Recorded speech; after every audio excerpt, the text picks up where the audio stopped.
Okay मित्रांनो, आज आपण एक्सपायरी बद्दल बोलणार आहे. ठीक आहे. वीकली एक्सपायरी आणि मंथली एक्सपायरी नक्की काय असते आणि तुम्हाला नेमकं कुठली एक्सपायरी घ्यायला घ्यायला पाहिजे. तर आज आपण त्याबद्दल बोलणार. ठीक आहे. तर आता जर आपण एंजल वन मध्ये आलो. ठीक आहे. आता एंजल वन मध्ये मी बघा सर्च केले 25,300. तर इथं तुम्हाला काय काय दिसते? 10 फेब्रुवारी दिसते, 17 फेब्रुवारी दिसते, 24 फेब्रुवारी दिसते, नंतर 2 मार्च दिसते. तर नेमकं तुम्हाला कुठल्या डेटची एक्सपायरी किंवा कुठल्या डेटचा तुम्हाला लॉट बाय केला पाहिजे ते सगळं आपण या लेक्चरमध्ये आणणार आहोत. ठीक आहे. कारण इथं खूप सारे आहेत ना, कन्फ्युज होतात तुम्ही की नेमकं तुम्हाला घ्यायचं कुठलंही. तर आज खूप सिंपल लँग्वेज मध्ये आपण शिकणार आहोत. ठीक आहे. नक्की आपलं घ्यायचं कुठलं आहे. तर आता मग चालू करूया.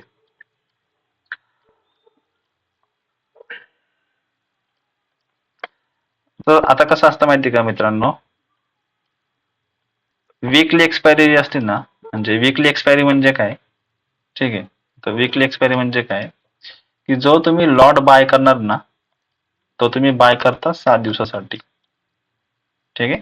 आणि वीकली जी एक्सपायरी असते ती असते दर आठवड्याच्या ट्यूसडेला म्हणजेच मंगळवारी असते. बरोबर? ठीक आहे. म्हणजे जो तुम्ही लॉट बाय करणार आहे. ठीक आहे. म्हणजे जो तुम्ही लॉट बाय करणार आहे, ज्याला आपण प्रीमियम म्हणतो. ठीक आहे. म्हणजे जो तुम्ही पैसा देणार आहे, तो ह्या ट्यूसडेला यूज तो वर. ठीक आहे. त्यातला जो काय टाइमची व्हॅल्यू आहे, तो कमी कमी होत जाणार. कळलं? परत सांगतो. जो तुम्ही लॉट बाय करणार आहे, जो लॉटसाठी तुम्ही जो प्रीमियम देणार आहे, जो पैसा तुम्ही देणार आहे, तो ट्यूसडेला म्हणजे एक्सपायरीच्या दिवशी यूज तोवर त्या प्रीमियम मधला टाइमचा जो काही पैसा आहे, त्याची व्हॅल्यू कमी कमी होत जाणार. ठीक आहे. तुम्हाला सांगतो कसं असतं. फॉर एक्झाम्पल, म्हणजे समजा 5,000 रुपये तुम्ही एखाद्या लॉटसाठी तुम्ही देताय. ठीक आहे. तर हे जे 5,000 रुपये आहेत ना, हे दोन पार्ट मध्ये डिवाइड होतात. एक जो पार्ट असतो तो असतो इंट्रिन्सिक व्हॅल्यू प्लस दुसरा जो पार्ट असतो तो असतो टाइम व्हॅल्यू. ठीक आहे. या दोन पार्टला एकत्र येऊन ही कुठेतरी व्हॅल्यू बनलेली असते. मी हे इन द मनीचं बोलतोय बरं. इन द मनीचं in the money in the मनीचं बोलतो तुम्हाला. तर ऍट द मनी मध्ये कसं असतं, ऍट द मनी मध्ये फक्त टाइमचे पैसे घेतले जातात.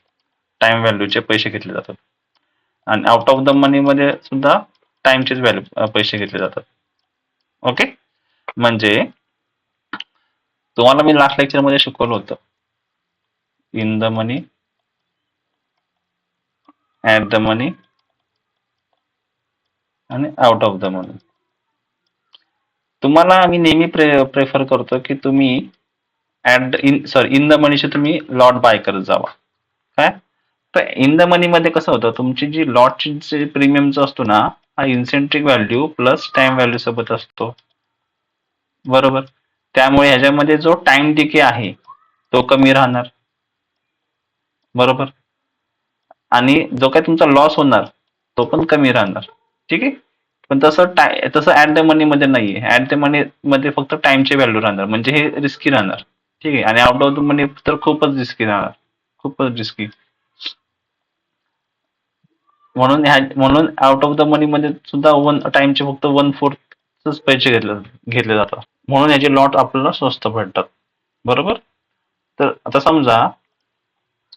समजा की एखादा व्यक्ती इंट्राडे करतोय. आता इंट्राडे म्हणजे काय? सकाळी तुम्ही एखादी पोझिशन घेताय, ती दुपारी असतोपर्यंत तुम्ही त्याला बाय किंवा सेल किंवा विकताय तुम्ही. ठीक आहे. म्हणजे तुम्ही सकाळी घेताय आणि दुपारी असतोपर्यंत तुम्ही ते विकताय, म्हणजे तुम्ही डे ट्रेडिंग करताय. बरोबर. तर अशा व्यक्तीसाठी ना वीकली एक्सपायरी बेस्ट राहते. ठीक आहे.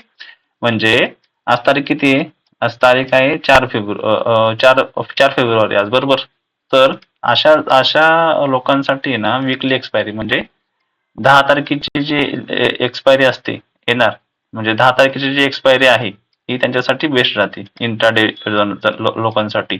ठीक आहे. जे की इंट्राडे करणं प्रेफर करतात. बरोबर. आता जर एखादा व्यक्ती आता जर एखादा व्यक्ती की त्याला पोझिशन होल्ड करायला आवडते.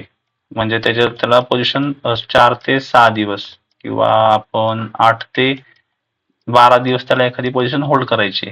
म्हणजे एखादा व्यक्ती की ज्याचं असं अनालिसिस केलं त्यांनी की बाबा एन-एफ-टी किंवा बँक निफ्टी जे आहे ते मस्तपैकी 400 किंवा 500 पॉईंट वर किंवा खाली जाणार आहे. तर अशा जणांसाठी ना मंथली एक्सपायरी बेस्ट राहते.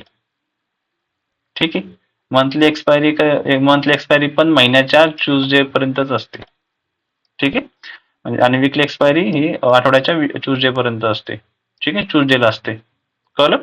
म्हणजे समजा की जो व्यक्ती आहे की ज्याला पोझिशन कॅरी करायची आहे, तर अशा जणांसाठी ना मंथली एक्सपायरी बेस्ट राहते. म्हणजेच आता ह्याला कुठली घ्यावी लागेल? तर ह्याला घ्यावी लागेल या महिन्याची म्हणजे 24 तारीख, आता 24 तारीखच आहे. 24 फेब्रुवारीची ह्याला लॉट घ्यावं लागणार की ज्याला होल्ड करायचे असेल.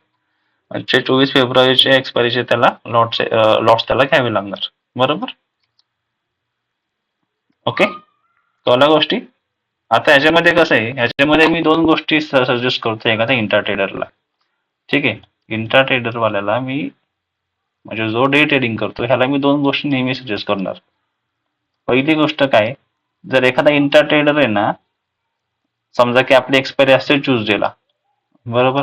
ट्यूसडेला आपली एक्सपायरी असते. तर वेनसडे ते मंडे पर्यंत त्यांनी सेम एक्सपायरीच्या लॉटमध्ये त्यांनी काम केलं तरी चालतं. ठीक आहे. म्हणजे आता आज तारीख आहे 4 तारीख. ठीक आहे. म्हणजे ह्याला कुठलं घ्यावं लागणार? ह्याला 10 फेब्रुवारी पर्यंतचे 10 फेब्रुवारीच्या एक्सपायरीचे ह्याला कुठला लॉट घेतला तरी ह्याला सफिशियंट राहतं. ठीक आहे. पण जेव्हा एक्सपायरीचा टाइम येतो, म्हणजे समजा की ट्यूसडे आहे त्या दिवशी, तर अशा केसमध्ये तुम्हाला सेम डेचा एक्सपायरीचा लॉट न घेता तुम्हाला नेक्स्ट एक्सपायरीचा लॉट घ्यायचा. ठीक आहे. किंवा तुम्हाला जर नेक्स्ट एक्सपायरीचा लॉट घ्यायचा नसेल, तर तुम्हाला सेम एक्सपायरीचा जर घ्यायचा असेल, तर ह्याच्यामध्ये पण तुम्हाला 300 ते 400 पॉईंटच्या आतमधला म्हणजे डीप इन द मनीचा तुम्हाला लॉट घ्यावा लागेल. ठीक आहे. ह्या गोष्टी मी सजेस्ट करतो इंटरनेटरला. ठीक आहे. ओके. आणि जसं तुम्हाला मी मागाशी म्हटलं होतं की ज्याला पोझिशन करायची होल्ड करायची 1 महिना. ठीक आहे. म्हणजे 8 ते 10 दिवस किंवा 6 ते 7 दिवस ज्याला पोझिशन होल्ड करायची त्याला मी मंथली बोललो होतो. मंथली एक्सपायरी त्यांनी घ्यावी, जे की दर महिन्याच्या ट्यूसडे पर्यंत चालते. समजा की 15 तारीख आहे, म्हणजे त्या 15 तारीख चालू आहे समजा, तर अशा केसमध्ये त्याला नेक्स्ट मंथची एक्सपायरी घ्यावी लागते. कारण ऑलरेडी अर्धा महिना होऊन गेलेला असतो सेम मंथसाठी. सो याच्यामध्ये टाइम डिके व्हायचे चान्सेस खूप जास्त असतात. त्यामुळे समजा की 15 तारीख आहे, तर त्याला आता समजा 15 फेब्रुवारी आहे समजा, तर त्याला याच महिन्याच्या एक्सपायरीचा लॉट न घेता त्याला मार्च मधला घ्यावं लागेल त्याला. मार्चच्या मंथची एक्सपायरीचा त्याला लॉट घ्यावा लागणार. ठीक आहे. या गोष्टी राहतात. म्हणजे तुम्हाला मी थोडक्यात समरी दिली. 2 गोष्टी असतात. ठीक आहे. एक असते इंट्रेन्सिक व्हॅल्यू. ठीक आहे. आणि एक असते टाइम व्हॅल्यू. बरोबर? तर इन द मनीच्या लॉटमध्ये इन द मनीच्या लॉटमध्ये इंट्रेन्सिक व्हॅल्यू असते प्लस टाइमची व्हॅल्यू असते. ठीक आहे. म्हणजे तुम्हाला जर इथं टाइम तरी 0 झाला तरी तुमच्याकडे इंट्रेन्सिक व्हॅल्यू असते, त्यामुळे हा प्रीमियम कधी 0 होत नाही. ठीक आहे. ऍट द मनी मध्ये कसं असतं, ऍट द मनी मध्ये फक्त टाइम व्हॅल्यू असते. ठीक आहे. म्हणजे हा खूप रिस्की असतो. तसं बघायला तर ह्याचे प्रीमियम 0 याचे चान्सेस असतात एक्सपायरी दिवशी. ठीक आहे. आणि आउट ऑफ द मनी जे असतं हे काय विचारूच नका. हे तर खूप हायली रिस्की असतं. त्यामुळे याचे प्रीमियम खूप कमी असतात आणि ह्याच्याकडनं जो पैसा घेतला तो वन फॉरच घेतला जातो. टाइमचाच पैसा घेतला जातो त्याच्यामध्ये. ठीक आहे. सो हा कधी मी पुन्हा प्रेफरच करत नाही. ठीक आहे. आउट ऑफ द मनी ज्याच्यासाठी यासाठी आहे की बाबा ज्याने मार्केटमध्ये चांगली मोठी मूव्ह त्याला कॅप्चर करायची आहे आणि त्याच्या साईडला ती मुवमेंट पण होती, की जो एक्सपिरियन्स आहे 8-9 वर्षाचा जर एक्सपिरियन्स आहे तर त्यासाठी आउट ऑफ द मनीचा स्ट्राईक प्राइस उपयोगी राहते. ठीक आहे. तर आय होप तुम्हाला या गोष्टी कळत असेल. म्हणजे या लेक्चरची तुम्हाला जर मी समरी दिली तर इंट्राडे वाल्यांसाठी वीकली एक्सपायरी बेस्ट राहते. ठीक आहे. आणि एक्सपायरीच्या दिवशी नेक्स्ट एक्सपायरीचा लॉट घ्यायचा किंवा सेम एक्सपायरीचा डीप इन द मनीचा घेतला तरी चालतो. ठीक आहे. ज्यांना पोझिशन 8 ते 12 दिवसासाठी कॅरी करायचं तर त्यांच्यासाठी मंथली एक्सपायरी बेस्ट राहते. ठीक आहे. समजा ज्यांना 15 तारखेनंतर एखादी पोझिशन घ्यायची आहे तर अशा जणांसाठी नेक्स्ट मंथचा एक्सपायरी घेतलं तरी चालतं. ठीक आहे. ही सगळी या लेक्चरची समरी होती. ठीक आहे. तर आय होप तुम्हाला या गोष्टी कळल्या असेल, कारण एवढ्या सिंपल लँग्वेजमध्ये कोणी काय सांगत नाही.